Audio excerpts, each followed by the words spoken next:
Nah, sekarang masuk ke bioteknologi. Bioteknologi kayaknya belum ada soal ya terakhir, jadi nggak bisa nyontek-nyontek soal dari dia. Bioteknologi itu peran mikroorganisme ditulis itu ya, pasti I think ini mungkin kayaknya ini sih yang kakak bilang. Dia ada mikroorganisme kayak di bidang pangan yang bla bla bla bla bla bla. Pembuatan antibodi monoklonal menggabungkan dua sel. Ini pada yang modern ya. Terus di lingkungan, nah ini yang bikin apa membersihkan logam, pemurnian logam bisa apa aja ya bahannya itu bisa tambang, belerang, whatever whatever. Bisa tembaga maksudnya bisa besi gitu-gitu. Ini pakai Thiobacillus ferroxidans, ingat verum besi. Terus ini bakteri Pseudomonas fetida itu untuk bersihin minyak bumi yang tumpah di laut gitu waktu pengeboran minyak. Dua itu sih yang harus diingat. Terus ada dampak positif sama negatif ya. Positifnya yang baik-baik lah, ingatlah.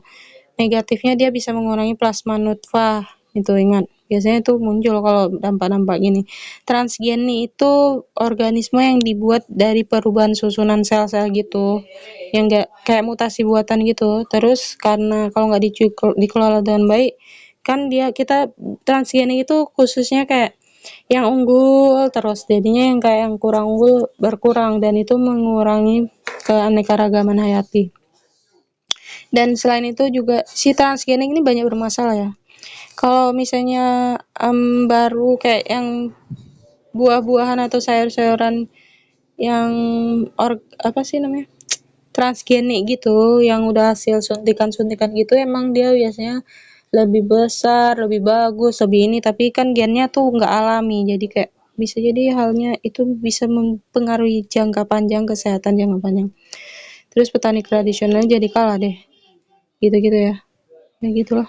Terus ini teknologi konvensional. Pokoknya ingat aja konvensional itu tradisional, sederhana, mikroorganismenya langsung ingat ya fermentasi, lebih alami, nggak ada prinsip ilmiahnya, masih kuno gitu-gitu, tapi dia warisin turun temurun, produksinya skala kecil gitu-gitu. Kelebihannya dia lebih murah, sederhana, tapi kelemahannya nggak bisa, perbaikan genetiknya nggak terarah, jadi kayak belum bisa dipelajari, nggak ada prinsip ilmiahnya, hasilnya nggak tetap, skalanya kecil, nggak bisa cuan lebih kurang. Terus belum steril ya dibilang, masih kayak nggak di laboratorium gitu-gitu buatnya kayak biasa. Contohnya apa aja, bikin kecap, bikin oncom, bikin yogurt. Di sini ada peran jamur dalam bioteknologi ya, bantu fermentasi ya, dia sebagai agen biologi. Jamur tuh bisa bakteri juga sebenarnya.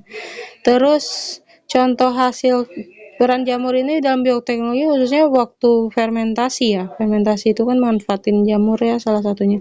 Contoh hasil ini sebenarnya nggak ngerti maksud dia. Contoh hasil kultur jaringan transgenik. What the hell is that mean?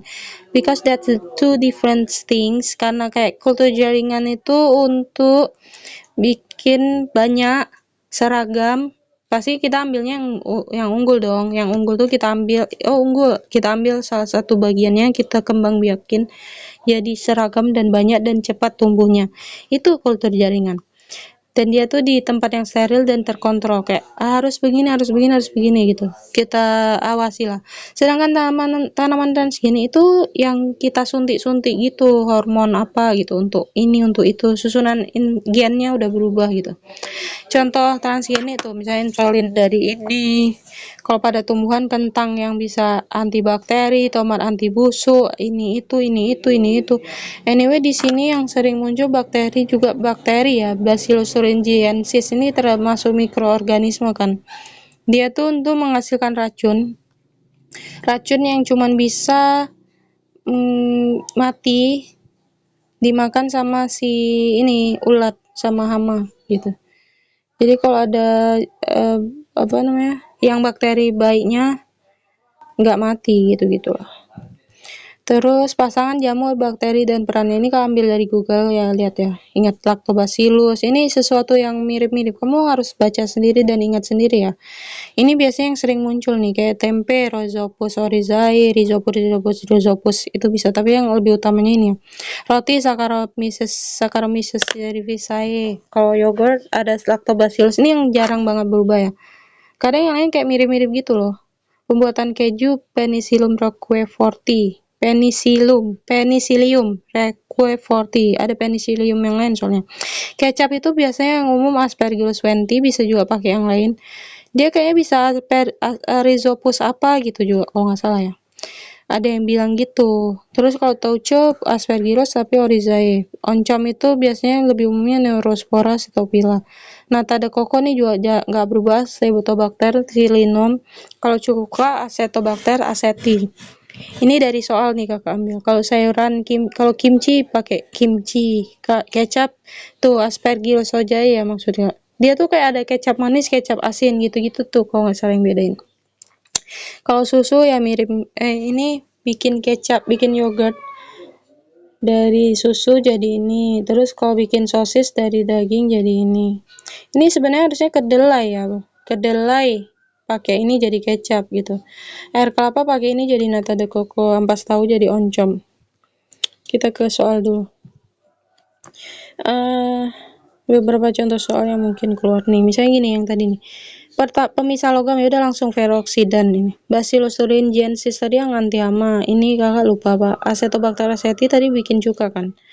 Ini nggak tahu juga lupa bikin apa. Terus dampak positif sama negatif. Dia nanya negatif ya udah. Yang bukan negatif ya udah yang positif inilah. Yang lainnya yang negatif. Kalau yang kayak gini gampang tinggal baca aja ya. Baca dan pahamin. Kalau konvensional ini dia tanya bioteknik konvensional DNA itu modern. Ini langsung mikroorganisme ini benar. Ini enggak, ini yang terarah tadi. Ini apa namanya modern. Pakai peralatan modern udah jelas modern. Rekayasa genetik udah jelas modern ya. Peran jamur ini tauco pakainya Neurospora. Yang lainnya salah, guys. Oryzae ini tadi bikin apa? Kecap ya. Kecap atau oncom? Atau apa di bawahnya kecap tadi lupa. Acetobacter silinum itu nata de coco ya. Bulgaricus tadi bikin yogurt. Fusarium sp ini juga soal-soal yang kakak ambil dari buku cetak ya, mana tahu keluar. Pokoknya Fusarium sp itu miko itu jamur ya guys, mikoprotein. Tujuan dari jamur membungkus bla bla bla bla, kenapa dibungkus ya, supaya nggak masuk udara, supaya bisa fermentasi. Nah ini contoh ini nggak ngerti, mana tahu soalnya gini ya, manfaat kultur jaringan pada tumbuhan adalah, di soal ini banyak yang jawabannya lain-lain ya, ada yang bilang ada yang bilang ini itu, tapi kalau bilang ini karena dia lebih khususnya tanaman baru, jumlahnya banyak, waktunya cepat tumbuhnya. Pemulihan tanaman dengan ini karena dia ada mention kultur jaringan and transgenik, udah kak kasih tentang transgenik dikit. Ini transgenik ya, kalau udah ada penyisipan DNA gitu-gitu. Pasangan jamur nih misalnya. Rhizobium menghasilkan toksin enggak. Rhizobium itu bikin subur tanaman itu yang mengikat nitrogen gitu-gitu loh. Acetobacter ini bukan untuk yogurt kan lactobacillus ya. Penicillium notatum itu bukan keju, itu roqueforti apa gitu. Kalau yang ini untuk bikin penicillin untuk obat-obatan. Methanol itu metanol. Ini benar biogas. Lactobacillus acei ini yogurt ya kalau nggak salah, bukan asam cuka. Itu Acetobacter aceti juga. Yang ini juga ada beberapa pendapat. Kalau Pseudomonas putida ada benar, ferrooksidan benar juga, Bacillus thuringiensis benar. Antara sama A. Yang itu kak bilang salah karena bukan bioremediasi. Bioremediasi itu pembersihan biologi gitu loh. Ini bioremediasi ini tugas si Bacillus. Metano ini kan bahan bakar, harusnya biogas gitu. Kalau Serolella pirenoidosa ini dosa nggak tuh? Ini bahan makanan gitu ya, tapi buatnya dari hidrogen. PST, sel tunggal. Pasangan bahan dasar yang benar. Ini yang tadi kimchi salah, bukan ini. Ini salah, ini kecap kan. Ini tadi benar C, bikin sosis. Yang lain salah. Ini harusnya Acetobacter. Ini apa nih? Harusnya Neurospora tadi. Udah.